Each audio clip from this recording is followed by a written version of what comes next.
110వ శ్లోకము.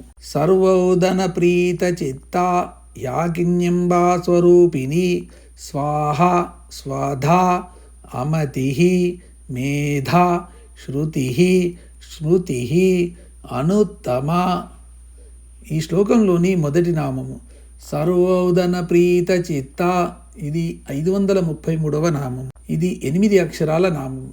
ఈ నామంతో అమ్మవారికి నమస్కరించేటప్పుడు సర్వోదన ప్రీత చిత్తాయై నమః అని చెప్పాలి.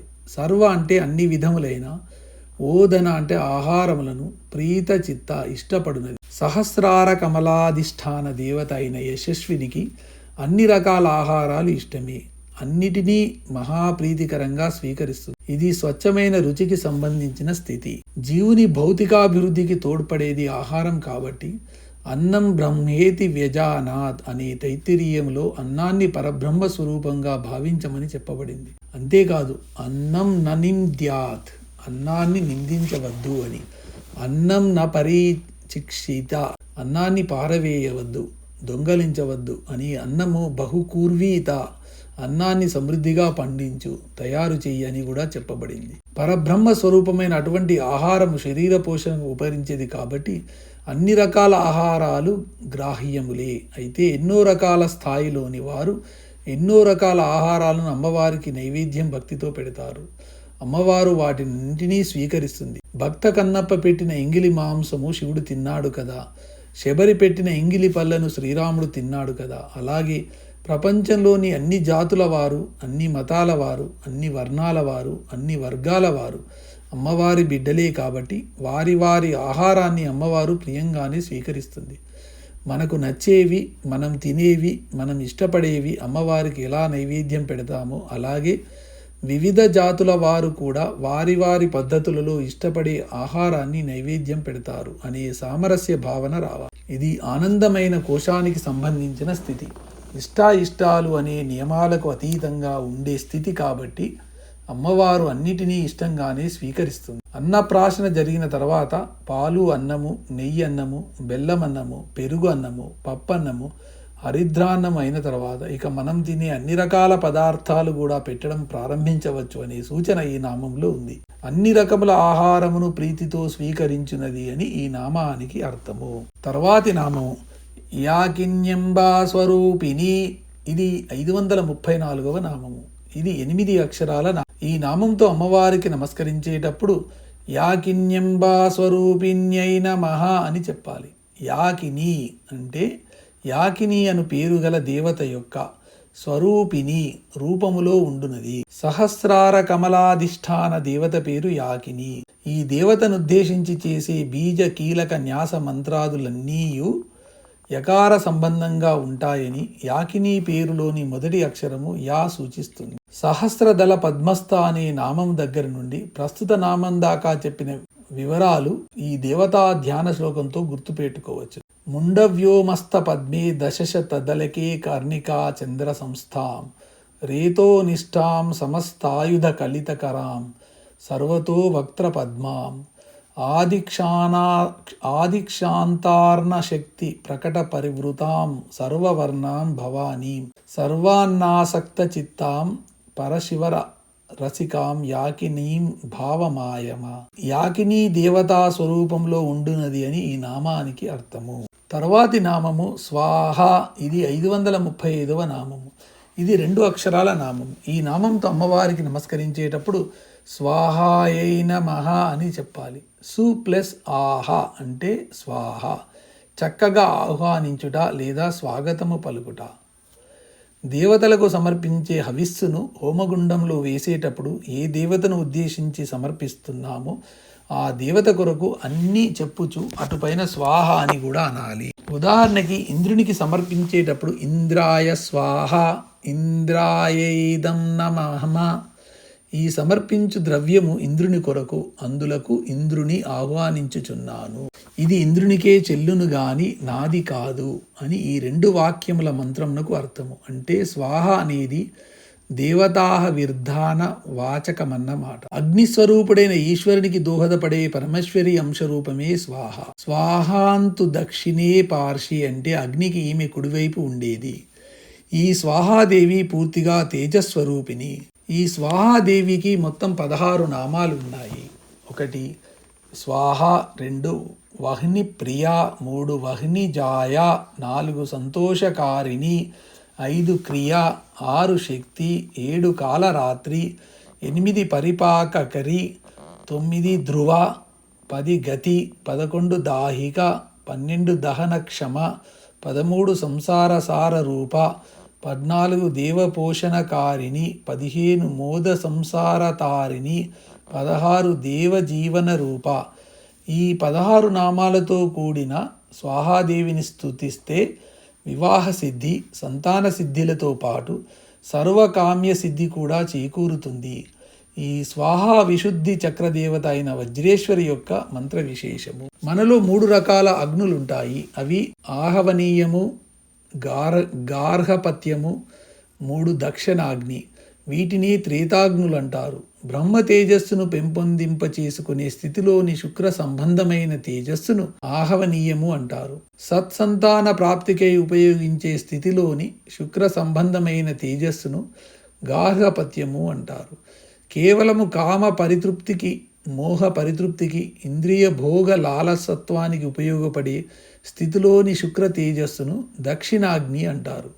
ఈ 3 స్థితుల్లోని శుక్రాన్ని పురాణ కథల్లో కానీ, ఇతిహాస కథల్లో కానీ త్రిపథగామి అయిన గంగానదిగా వరుసగా వియుద్గంగా, మందాకిని, భోగవతి అనే పేర్లతో సూచిస్తారు. ఈ 3 పేర్లతో పిలువబడే గంగానది వరుసగా దేవలోకంలోని, మర్త్యలోకంలోని, పాతాళ లోకంలోనూ ప్రవహిస్తుంది. 3 పద్ధతుల ద్వారా అగ్నిని ఉత్పత్తి చేయవచ్చని విజ్ఞాన శాస్త్రం కూడా చెబుతుంది. 1 సూర్యకిరణాలకు ఒక కుంభాకార కటకంతో ఒక బిందువు వద్దకు కేంద్రీకరిస్తే ఆ బిందువు వద్ద అగ్నిని పుట్టించవచ్చును. ఈ విధంగా ఉత్పత్తి అయిన అగ్నిని సూర్యాగ్ని అంటారు. 2 విద్యుత్తు ద్వారా అగ్నిని ఉత్పత్తి చేయవచ్చు. ఈ విధంగా ఉత్పత్తి అయ్యే అగ్నిని ఎలక్ట్రిక్ ఫైర్, విద్యుత్ అగ్ని అంటారు. 3 రాపిడి లేదా ఘర్షణ ద్వారా అగ్నిని పుట్టించవచ్చు. ఈ విధంగా ఉత్పత్తి అయ్యే అగ్నిని ఘర్షణాగ్ని, ఫ్రిక్షనల్ ఫైర్ అంటారు. ఏ దేవతకు సమర్పించే హవిస్సునైనా హోమగుండంలో మనకు దర్శనమిచ్చే అగ్నిహోత్ర జ్వాలలో వేయవలసిందే.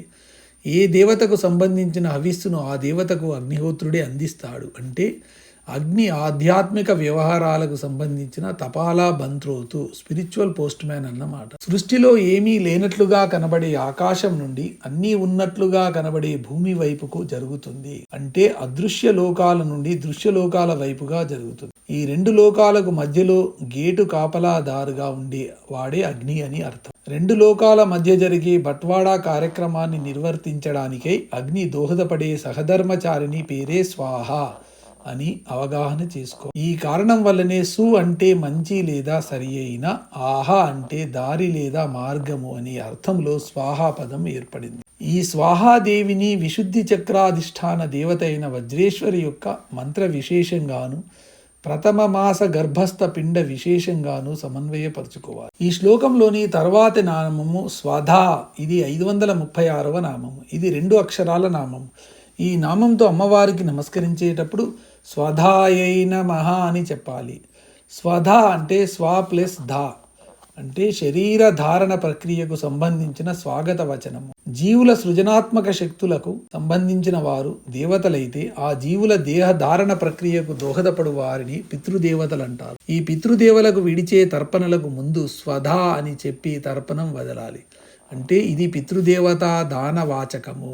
జీవి శరీర ధారణకు, ఆ శరీరం ఆహారాన్ని స్వీకరించు దేహ వృద్ధి జరగడానికి దోహదపడే శక్తులను పితృదేవతలు అంటారు. అగ్నిమూర్తి అయిన ఈశ్వరునికి దోహదపడే పరమేశ్వరి అంశరూపమే స్వధా. దేవీం వామే స్వధాం తథా. ఈ స్వధాదేవి అగ్నికి ఎడమవైపున ఉండేది. ఈవిడ కూడా తేజస్వరూపిణియే. మానవులు అర్పించిన పిండ దానాదులు ఈ స్వధాదేవి ద్వారా పితృదేవతలకు స్వీకరిస్తారు. స్వాహ స్వధా దేవతలిద్దరూ వరుసగా అగ్నికి కుడి ఎడమ పార్శ్వాల్లో ఉంటారని చెప్పబడింది. అంటే ఈ 2 సవ్య అపసవ్య పద్ధతుల్లో ఉంటాయని కూడా గుర్తించాలి. అందుకే స్వాహతో దేవతలకు ఏదైనా అర్పిస్తున్నప్పుడు యజ్ఞోపవీతము సవ్యంలోను, అంటే ఎడమ భుజం మీదను, పితృదేవలకు తల పిండదానాలు అర్పిస్తున్నప్పుడు యజ్ఞోపవీతం అపసవ్యంలోను, అంటే కుడి భుజం మీద ఉండాలి. ఈ స్వధాదేవికి మొత్తం 7 నామాలున్నాయి. అవి పితృప్రాణతుల్య, 2 ద్విజప్రీతకర, 3 ద్విజజీవన రూపిణి, 4 శ్రద్ధాధిష్టాతృదేవి, 5 శ్రాద్ధఫలప్రద, 6 బ్రహ్మ మానస కన్య, 7 పితృతుష్టిప్రద. ఈ స్వధాదేవిని అనాహత చక్రాధిష్టాన దేవత అయిన వామదేవి మంత్ర విశేషంగాను సమన్వయపరచుకోవాలి. ఈ నామము పితృదేవతా దానవాచకము. ఈ శ్లోకంలోని తర్వాతి నామము అమతిహి.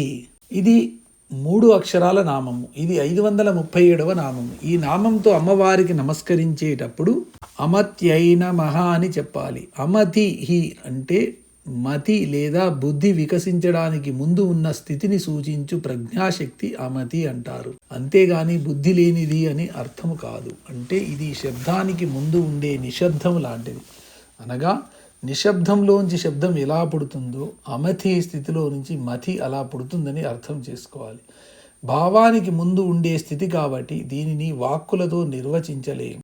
ఈ నామము మణిపూరక చక్రాధిష్టాన దేవత అయిన వయోవస్థా వివర్జిత శక్తి దేవత యొక్క మంత్ర విశేషంగాను, తృతీయ మాస గర్భస్థ పిండ విశేషంగాను సమన్వయపరచుకోవాలి. ఇది బుద్ధి వికసించడానికి ముందు ఉండే స్థితిని సూచించు నామము. సృష్టిద్దామనే కోరిక కలగక పూర్వం ఉన్న స్థితిని అంటే అవ్యక్తాన్ని లేదా మూల ప్రకృతిని సూచించే నామంగా కూడా దీన్ని అర్థం చేసుకోవచ్చును. ఈ శ్లోకంలోని తర్వాత నామము మేధ. ఇది 538వ నామము. ఇది 2 అక్షరాల నామము. ఈ నామంతో అమ్మవారికి నమస్కరించేటప్పుడు మేధాయైన మహా అని చెప్పాలి. మేధ అంటే బుద్ధి విశేషము. మతి వల్ల వచ్చిన దాన్ని మేధ అంటారు, లేదా ధారణ శక్తి గల బుద్ధిని మేధ అంటారు. తానే బ్రహ్మ అన్న విషయం గుర్తుండడాన్ని మేధ అంటారు. బ్రహ్మ హవస్మి స్మృతిరేవ మేధ అంటే ఎన్నో రూపాలతోనూ ఉంటూ ఎన్నో నామాలతో పిలువబడుతూ ఎన్నో జన్మలు ఎత్తినా ఇవన్నీ తాత్కాలికమేనని, తాను బ్రహ్మ యొక్క శాశ్వతమైన అంశాన్ని గుర్తుండే బుద్ధి విశేషాన్ని మేధ అంటారు. ఈ నామం ఒక బుద్ధి విశేషాన్ని సూచిస్తుంది. ఈ శ్లోకంలోని తర్వాతి నామము శృతి. ఇది 539వ నామము. ఇది 2 అక్షరాల నామము. ఈ నామంతో అమ్మవారికి నమస్కరించేటప్పుడు శృత్యైన మహా అని చెప్పాలి. శృతి అంటే చెవులతో, అనగా అంటే చెవులతో సంబంధము కలిగినది. వినుట ద్వారా తెలియబడు మరియు తెలుసుకొనవలసిన అత్యంత మహిమ గల వినియోగము గల విషయ సముదాయాలను శృతులు అంటారు. ఋగ్వేదము, యజుర్వేదము, సామవేదము, అధర్వణ వేదము ఈ 4ంటిని శృతులు అంటారు. పూర్వము కాగితాలు, పెన్నులు, ముద్రలను లేనప్పుడు గురువు నోటితో ఉచ్చరించి ఒకసారి చెప్తే శిష్యుడు జాగ్రత్తగా విని 2 సార్లు మరలా చెప్పే విధంగా తమ 4 వేదాలు నేర్చుకునేవారు. ఎక్కడ అడిగినా చెప్పగలిగే ధారణ వారికి ఉండేది. ఇంత విజ్ఞానము కేవలము వినికిడి వల్ల వచ్చేది అవడం వలన వీటిని శృతులు అన్నారు. ఋషులకు ప్రకృతిలో దర్శనమైన విజ్ఞాన విశేషాలన్నింటినీ శృతులని అంటారు. శృతి అంటే స్థాయి, పిచ్ లేదా పౌనః పుణ్యము, ఫ్రీక్వెన్సీ అనే అర్థము కూడా ఉంది. ఇది సంగీతంలో వచ్చే ఒక పారిభాషక పాదము. శృతిర్మాతా పితాలయ అన్నారు. సంగీతంలో శృతిని తల్లితోనూ లయను తండ్రితోనూ పోల్చి చెప్తారు. ఏ విషయంలోనైనా ఇంకొకరితో కలవగలగడాన్ని కూడా శృతి కుదరడము అంటారు. ఇలా 2 లేక అంతకన్నా ఎక్కువ మంది మధ్య ఏదైనా ఒక విషయంలో ఏకాభిప్రాయం ఉంటే వారి మధ్య శృతి కుదిరినట్లు కూడా చెప్పవచ్చు. ఇలా శృతి కలగడానికి వారిని అలా కలపడానికి వారందరిలో ఉండే అమ్మవారే కారణం కాబట్టి అమ్మవారు శృతి. తాను ఉచ్చరిస్తూ అలా తనచే ఉచ్చరింపబడే దాన్ని వింటూ ఉండటము అన్నిటికన్నా ఉత్తమ శృతి అని తెలుసుకోవాలి. అంటే ఇది ఉచ్చరించే వాడికి ఉచ్చరింపబడే దానికి మధ్య శృతి కుదరడము అన్నమాట. మూలాధార చక్రాధిష్టాన దేవత యొక్క మంత్ర విశేషాల్ని 6వ మాస గర్భస్థ పిండం యొక్క స్వభావాన్ని కూడా ఈ నామంతో సమన్వయపరచుకోవాలి. ఈ శ్లోకంలోని తర్వాతి నామము స్మృతి. ఇది 540వ నామము. ఇది 2 అక్షరాల నామము. ఈ నామంతో అమ్మవారికి నమస్కరించేటప్పుడు స్మృత్యైన మహా అని చెప్పాలి. స్మృతి అంటే మరల గుర్తుకు తెచ్చుకొను లక్షణము.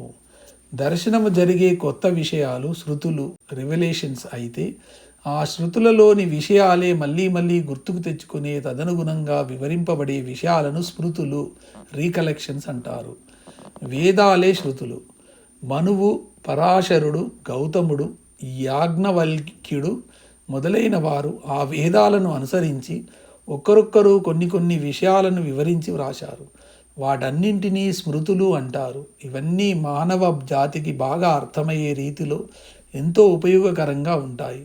పరమ ప్రామాణికమైన వేదాలలోని విషయాలకు వీటిలో తెలిపే విషయాలకు అభేదమే కాబట్టి శృతులకు ఉన్న ప్రాధాన్యము గౌరవము ఉన్నది.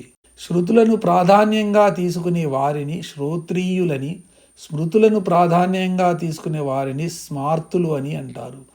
ఆజ్ఞాచక్రాధిష్టాన దేవత అయిన సిద్ధమాత యొక్క మంత్ర విశేషాన్ని, 6వ మాస గర్భస్థ పిండ స్వభావాన్ని ఈ నామంతో సమన్వయపరచుకోవచ్చు. ఈ శ్లోకంలోని చివరి నామము అనుత్తమ, ఇది 541వ నామము. ఇది 4 అక్షరాల నామము. ఈ నామంతో అమ్మవారికి నమస్కరించేటప్పుడు అనుత్తమాయై నమః అని చెప్పాలి.